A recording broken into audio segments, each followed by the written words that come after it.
All right, well, we do not have a show tomorrow morning because it's Christmas Eve, so we're doing our Friday traditions today, and there are two new movies out this weekend. Michael Cook is here to tell us whether they're worth watching. So we're talking about The Matrix and The Kingsman. Yes, and both of our movies today are sort of our sequels to very popular franchises. Yeah. Let's talk about The Matrix Resurrections first. Of course, Keanu Reeves is back as Neo, although at the beginning of this film, we see him as Thomas Anderson.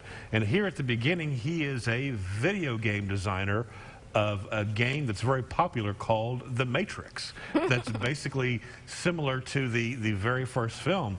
Keanu Reeves, there he's meeting with a psychologist played by Neil Patrick Harris. He's living sort of a lonely, lackluster existence. He's got he's in this massive popular video game, but he feels like something is wrong. And he has flashes of other things that are clearly from his time in The Matrix. There you see Carrie-Anne Moss. She is back, although here she plays Tiffany, a woman in a coffee shop that he sees from time to time, but they have no relationship. Of course, that's this is one of these movies that you have to be careful talking about because you don't want to give too much away. Yep. Although clearly, there you see the blue pills, that Keanu Reeves' character is still Neo, but he is being drugged in a whole different world, and he needs to somehow find a way to reunite with Trinity, played by Carrie-Anne Moss. Okay. Yahya Abdul-Mateen plays Morpheus in this version, who's trying to free the minds of these people who are controlled by the Matrix,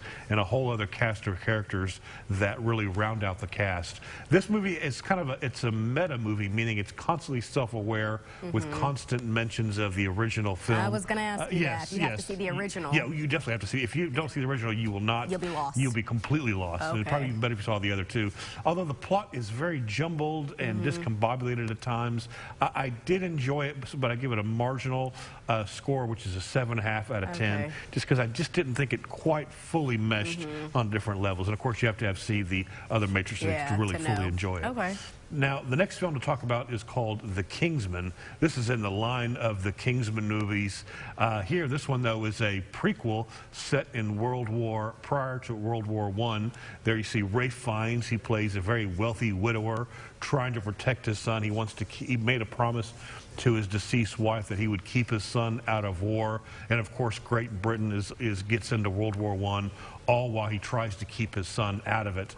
Ralph Fiennes helps create a secret agency, which of course is the King's Men, and tries to keep his son safe by having him join. There are a lot of different parts of this